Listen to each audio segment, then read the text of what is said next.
Now, the big question this morning, should more officers in Cambridgeshire be trained to use taser weapons? The force currently has 55 specialist firearms officers using tasers. A further 120 officers will now be given the training. The weapon emits an electric shock which temporarily stuns and incapacitates offenders. Now, earlier, Paul Davis, the national spokesperson on firearms for the Police Federation and a Cambridgeshire police officer, explained why tasers were needed. What the force have done is look at it in terms of their strategic threat and risk assessment and said, actually, 55 isn't enough. We cover a large geographical area. Our officers face a risk on a daily basis from members of the public. The types of incident officers are going to, and I think they've looked at that in the round and said, I think we need more tasers to assist our officers. Well, that's Paul Davis from Cambridgeshire Police, national spokesperson on firearms for the Police Federation. But Cambridge-based blogger Richard Taylor told us earlier that army officers with tasers will lead to policing with force and is a dangerous tactic. I'm certainly concerned that we're going along that road. We're moving away from having policing by consent towards policing by force. So, and I'm very concerned about how that's going to affect the relationship between the police and the public, and how it might actually make policing Cambridgeshire much harder to do, because I think if you're going to go down the road of policing by force, then perhaps our current thin blue line would not be sufficient to cope with that. Well, I speak to Julian Huppert. He's Cambridge's Lib Dem EP. Morning. Good morning, how are you? I'm fine. Are you with or against the use of tasers? Well, I think Richard is right that it's a very alarming possibility. There's a huge difference between firearms officers having tasers, and I'm quite happy to see them using tasers instead of guns. I can see the benefits of that. And non-firearmed officers who should be part of our community policing approach. We know that tasers can be dangerous. Just in the past week, we've had somebody in the UK who died after being shot with a taser. It's not common, but it can happen. And I worry what message it sends to the public about how we ought to be interacting with our police. Well, surely it sends the message that we're protecting our officers and protecting the public, aren't we? No, I don't think it does. I think this is the argument that's been used consistently in the US for why police don't all carry guns. They can make exactly the same arguments there, and I don't think it's a good thing. I don't think it leads to good relationships between the police and the public, and that actually makes it harder for the police, in my view, to do their jobs, which is to work with the public to try to prevent crimes from happening. Do we know when police are given the permission to take their tasers out? When do they use them? When does the command come down? Is there a central command? Is it up to each individual officer? There are a whole series of protocols and rules put in place. So, I don't think the police are doing this in a way designed to cause maximum problems, but there are concerns about it. We have seen across the country in the last few years people using illegal taser weapons. There's a company that brought in some which weren't allowed to be used, as well as a whole range of injuries and deaths as a result. So there are certainly concerns about how they are being used already. And again, it's about the difference with firearms officers, where I'm very, very happy for them to use tasers as an alternative because they can be very effective. And this idea of gradually rolling them out more and more to police, which I fear will lead us closer and closer to the US style and away from policing by consent. Stay there, Julian. We'll come back to you. Ed Murphy is here as well, Peterborough City Councillor and the Labour Group spokesperson on policing issues. Labour, of course, approved the use of tasers, didn't they? We did introduce tools and better equipment for police officers. The right decision? For their protection. Yes, it is the right decision. I'm not clear whether the additional officers have already gone through the training in Cambridgeshire or Will not. go through training, I think is the phrase. I'd like some further clarification on that. Because we would have liked to have speak to the police commissioner on the show, Sir Graham Bright. We would have liked to have speak to the chief of Cambridgeshire Police. Both turned down our request. One said he didn't have the understanding to comment on the issue and the other's not available. I think things have already happened.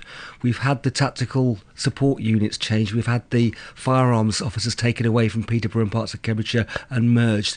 I think what we may be getting is local policing teams, the traffic cops, being given tasers because they've taken away the other tools, the dogs and the armed response unit. I'd like to see the dogs not cut, and I'd like to see the traffic police not cut. Yeah, we did hear earlier that some of the cuts are going to lead to officers possibly going on beats on their own. I mean, I'm not sure I'd want to be walking around at 2 o'clock in the morning in some parts of Fenland, in some parts in the north of the county, or even the south of the county. There you've got to be a brave man, haven't you, to walk around without a taser, I think. Well, what we need to do is to ensure that we have adequate policing in the county of Cambridgeshire, and I think the cuts have gone too far. Julian, this is the thing. I mean, would you feel? Oh, Julian's dropped off, has he? We've lost Julian Huppert. We had a bit of a dodgy line. And tasers are often used as a threat. A red dot appears on the offender, and they're not that often used. They're used just to calm people down sometimes as well. Well, they have pepper sprays. One of the best tools the police service have is the dogs, and it's a shame that they've been cut back. They are really, really effective. Oh, we do have Julian Huppert back now. We've got a better line. Morning, Julian, again. Hi, sorry. Just going back to my earlier point there as well. I'm not sure if these cuts, and we spoke to the spokesman from the Police Federation earlier, who was saying that some of the cuts that are coming in are going to lead to police officers sometimes on the beat on their own. I'm not sure I would fancy walking a beat around Cambridge, anywhere really, on my own at midnight or 2 o'clock in the morning. I'd quite like a taser in my pocket, Julian. I think the risk is partly that if you start having more officers armed with things like tasers, you will also start to see other people with more weapons. The whole principle of the British approach has been to try to de-weaponise, not to have an escalating race between different sides. And I really worry that we're taking that extra step towards weaponising our police officers. And I really don't think that would be a good thing to see. Ed? I think there is an issue about developing a policing culture where there's policing by force, and the quick cuffs are twisted on people, etc. So but they're not getting these out willy-nilly, are they? I was just going to make the point, the police in Cambridgeshire don't do that. They enjoy and back the policing by consent principles, but the cuts are really affecting them badly. My local policing panel, we decided our priorities for the next 3 months. The priority was the use of drugs in open spaces and shoplifting. So there are key issues in policing in Cambridgeshire. Listen, I mean, and you don't need tasers to deal with that. We shouldn't be cutting the armed response vehicles. We shouldn't be losing the police dogs. Surely I am pleased, though, that the officers in their training will have an eyesight test. Surely the big issue here, though, is if you don't do anything wrong, Julian, you've got nothing to be worrying about, have you? Well, I think that's a line which is used and abused far too often. We've seen how that's gone wrong with a lot of Labour's anti-terrorism laws, where we've seen people arrested for taking photographs of police officers and all that sort of rubbish. But I do think you see this escalation. I don't think any of the individual officers in Cambridgeshire are saying, what I'd really like to do is to have more weapons because then we can be tougher and more macho. That's not what they're saying in the slightest. It's just the way the culture goes. And we have to see police as part of that community. Once we start losing that, we have huge problems. I'm really pleased, across the county we're seeing crime going down. That is excellent. The focus for me needs to be on working with communities to continue to reduce the amount of crime that's actually caused. You're not getting a lot of love this morning, Julian. A lot of people think you're wrong on text. A lot of people think it's a good idea. I'm entirely relaxed about that. This is what I feel quite strongly about, that we need to have firearms officers with tasers, but otherwise the risks, as I say, we had a death just last week after somebody was shot with a taser. We've seen a number of cases where they've been used inappropriately. That's a real worry for me. Julian, while I do share some of your views on civil liberties, I do believe the police need to be protected and have the tools. And you mentioned Labour and civil liberties. I think we need to be aware that the Lib Dems have gone soft on crime and are not supporting the police service. Well, but let's talk about the real issues in Cambridgeshire and in Cambridge City. I mean, will the cyclists be getting tasered? One at a time. Julian?